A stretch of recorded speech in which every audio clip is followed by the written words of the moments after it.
கூலா சோரா real lemon juice சேர்க்கப்பட்ட line நன்னாரி சர்பத்.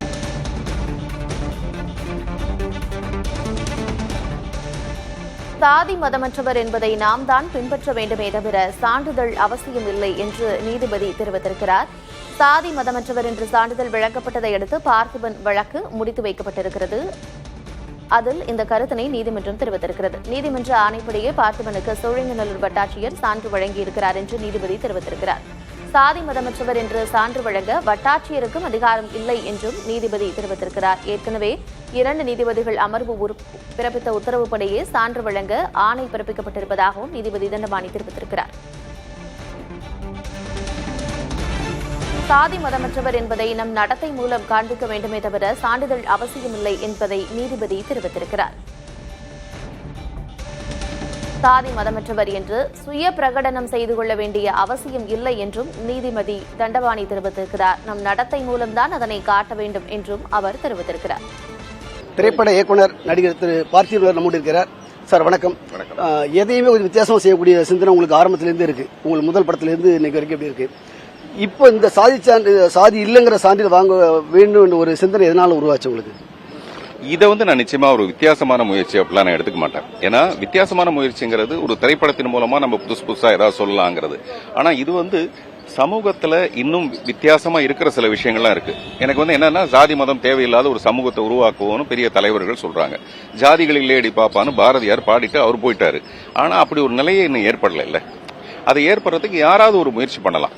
நான் இப்ப என்னுடைய வாழ்க்கையில இந்த திரைப்படங்கள் மூலமா கிட்டத்தட்ட ஒரு 75 படங்கள் நடிச்சிருக்கேன். ஒரு 20 படங்கள் நான் டைரக்ட் பண்ணிருக்கேன். அதன் மூலமா நல்ல கருத்துக்கள் மட்டுமே நான் சொல்லியிருக்கேன். ஹவுஸ்ஃபுல் மாதிரி படங்கள் நிறைய நல்ல கருத்துக்கள் சொல்லியிருக்கேன். நல்ல கருத்துக்களை சினிமால சொல்றவன் ரியல் லைஃப்லயும் சொன்னாதான் அவன் நிஜமான கலைஞனா இருக்க முடியும், மனிதனா இருக்க முடியும். மக்கள் திலகம் எம்ஜிஆர் அப்படிதான் சினிமால என்னவா இருந்தாரோ அதுதான் நிஜமாவும் அவர் இருந்தாரு.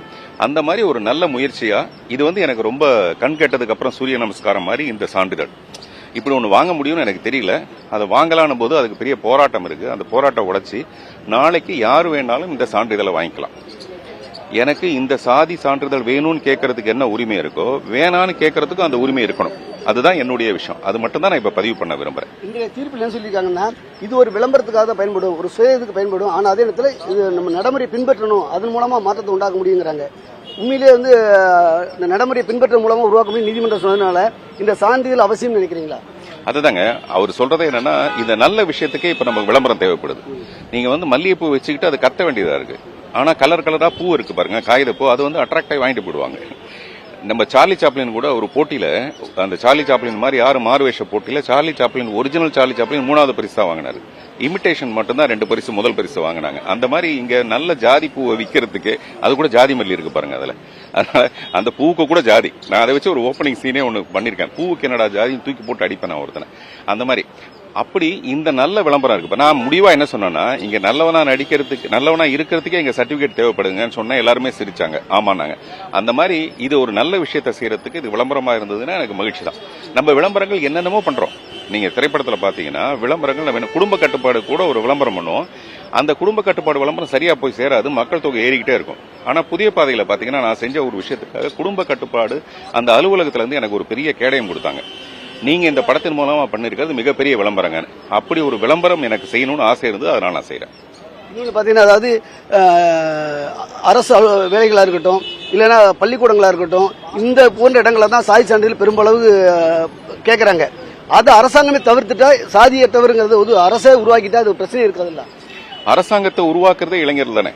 அரசு எல்லாத்தையும் இப்ப தாசில்தார் கிட்ட ஒரு ரைட்ஸே இல்ல. அப்ப அவங்க என்ன சொல்றாங்கன்னா அவங்களுக்கு ஏதாவது ஒரு ரெஃபரன்ஸ் வந்தாதான் அவங்க அதை கொடுக்க முடியும்ன்றாங்க. சோ அரசு என்ன டிபெண்ட் பண்ணுதுன்னா ஒரு கோர்ட்டோட ஆர்டர் தான் டிபெண்ட் பண்ணுது. அதனால நம்மளும் ஒரு ஆர்டரை உருவாக்குறதுக்கு முயற்சி பண்ணிட்டோம்னு வச்சுங்களேன், அதுக்கப்புறம் இது ஈஸியா மாறிடுங்கிறது என்னுடைய எண்ணம். நிச்சயமா. அதாவது நீதிமன்றம் மூலமா ஒரு உத்தரவு வாங்கின மூலமா இந்த உத்தரவை பயன்படுத்தி எதிர்காலத்தில் யாரும் வேணா வாங்கிக்கலாம் அந்த ஒரு நிலைமை உருவாக்கி இருக்கு. இல்ல மறுபடியும் இந்த உத்தரவு வாங்குறதுக்கு நீதிமன்றத்துக்கு போறதுங்கிறதே தப்பான ஒரு விஷயம் நான் நினைக்கிறேன். அதனால இந்த விளம்பரத்தின் மூலமா இப்ப ஜட்ஜ் சொன்ன இந்த விளம்பரத்தின் மூலமாக எல்லாரும் ஜட்ஜ்மெண்ட்டுக்கு இங்க வர வேண்டிய அவசியம் இல்லை.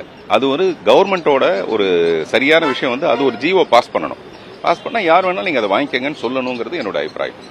இப்போ பாத்தீங்கன்னா அரசியல் ரீதியான சில கேள்விகள். இப்போ ஒரு திரைத்துறையில ஒரு வராரு, அதாவது இப்ப பெரும்பாலும் முன்னாடில திரைத்துறை வந்தவங்கள சப்போர்ட் இருந்திருக்கும். இப்ப சமீபத்தில் வந்துள்ள தாவேகா தலைவர் விஜய்க்கு வந்து பெரிய அளவு சினிமா சப்போர்ட் இல்லைங்கிற மாதிரி ஒரு தோட்டம் உருவாது. ஏன்னா அவருக்கு எதிரான நடிகர் களமிறக்கப்படுறாங்க, எதிரான சினிமா துறை சேர்ந்தவர்கள் களமிறக்கப்படுறாங்க. ஆனா அவருக்கு ஆதரவா யாரும் பெரிய அளவுக்கு வந்த மாதிரி தெரியல. என்ன காரணம்? நான் வந்துங்க சினிமாவுக்கு இவர் மிஸ்டர் விஜய் வந்த புதுசுல நான் சொன்னேன், ஒரு 200 கோடி ரூபாய் விட்டுட்டு வராரு, ஒரு சிம்மாசனத்தையே விட்டுட்டு வராருன்னா அது எவ்வளவு பெரிய விஷயம்னு சொன்னேன். உடனே என்னாச்சுன்னா நான் வந்து தாவேகாவுடைய ஒரு உறுப்பினர் மாதிரி ஆயிட்டேன். நான் எல்லாரும் அதை போட்டுட்டு ஒரு விஷயம் பண்ணிட்டு இருந்தாங்க. அதனால எங்கேயாவது நம்மளோட வாக்கு எல்லாமே என்ன ஆகுதுன்னா அது ஒரு தவறா பயன்படுத்தாகுது. அதே மாதிரி விஜய்க்கு இப்போ ஓட்டு போட்டு அவர் ஜெயிக்க வேண்டியது சினிமா நடிகர்கள் இல்ல. சினிமா நடிகர்கள்ங்கிறது 0.1% கூட வராது இந்த திரையுலகமே சேர்ந்தா கூட. அதனால அவருக்கு வாக்களிக்கிறதுக்கு ஒரு பெரிய இளைஞர் கூட்டம் ரெடியா இருக்கு இங்க. அதனால மக்கள் கிட்ட தான் அவர் போகணுமே தவிர சினிமா நடிகர்கள் வந்து அவர் எவ்வளவு சப்போர்ட் பண்றாங்க இல்லங்கிறதுல. அப்புறம் எல்லா சினிமா நடிகர்களுக்கும் ஏதாவது ஒரு அஜெண்டா ஒண்ணு இருக்கு. இவங்களுக்காக பேசுறதோ அவங்க அவங்களுக்காக பேசுறதோ. ஆனா நீங்க பாத்தீங்கன்னா நான் எந்த கட்சிக்காகவும் காசு வாங்கிட்டு நான் எந்த மேடையிலும் பேசினது கிடையாது இந்த நிமிஷம் வரைக்கும். இதெல்லாம் என்னுடைய சமூக அக்கறையா நான் பாக்குறேன். எனக்கும் வறுமைனா என்னன்னு தெரியும், கஷ்டப்பட்டு நான் வந்தவன். இப்பவும் எனக்கு வறுமை இருக்கு. ஆனா இந்த வறுமையை நான் வந்து அதுக்கு பயன்படுத்திக்கிறது இல்ல. இப்ப நம்ம ஒரு கட்சியில போய் ஒரு 10 கோடி ரூபாய் வாங்கிட்டு நான் ஒரு கட்சிக்காக இது வரைக்கும் பேசினதே இல்லை.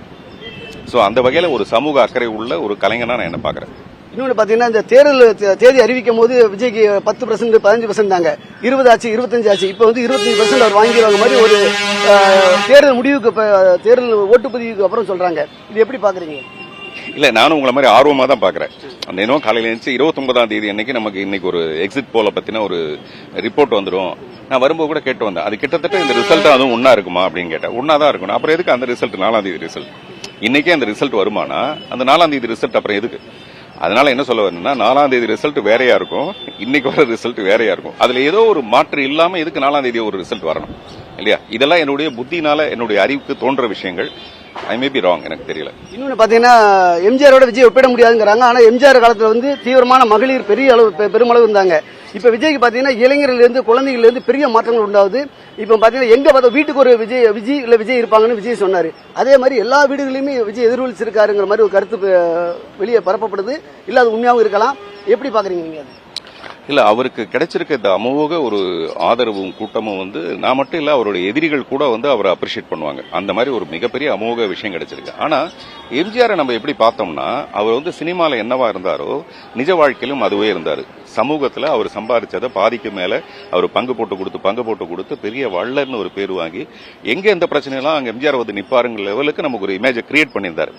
அந்த வாய்ப்பு வந்து விஜய்க்கு கிடைக்கல. விஜய் ஒரு நாள் யோசிக்கிறாரு, நம்ம ஏன் அரசியல் வரக்கூடாதுன்னு. உடனே அவர் இறங்குறாரு. அவருக்கு இவ்வளவு பெரிய வரவேற்பு இருக்கு. அதனால இந்த வரவேற்பை பயன்படுத்தி அவர் வந்து மேபி நாளைக்கு நல்லது செய்யலாம். அதனால யாரோடையும் யாரும் ஒப்பிடுறதுக்கு இந்த உலகத்துல இன்னொரு மனுஷன் கிடையவே கிடையாது. இதே மாதிரி இன்னொருத்தன் ஒப்பிடவே முடியாது. நீங்க ட்வின்ஸா 2 பேர் பிறப்பாங்கல்ல, ரெட்டையர்கள், அவங்கள கூட நீங்க ஒப்பிட முடியாது. அவங்களுக்குள்ள வந்து ஏதோ ஒரு வேறுபாடு இருக்கும். அதாவது தமிழகத்தை எப்போது திரைத்துறை தான் ஆண்டுகிட்டு இருக்குங்கிறாங்க. இன்னும் தொடருமா அது? இல்ல நீங்க அது டிஎம்கே இருந்தாலும் ஏடிஎம்கே இருந்தாலும் தாவேகாவா இருந்தாலும் நான் தமிழர் கட்சி யாரா இருந்தாலும் திரையுலக சேர்ந்தவங்க தானே. இதை நீங்க எப்படி தனியா பிரிச்சு சொல்வீங்க? இதை விட புத்திசாலித்தனமா எனக்கு பதில் சொல்ல தெரியல. நன்றி, வணக்கம். கூலா சோரா ரியல் லெமன் ஜூஸ் சேர்க்கப்பட்ட லயன் நன்னாரி சர்பத்.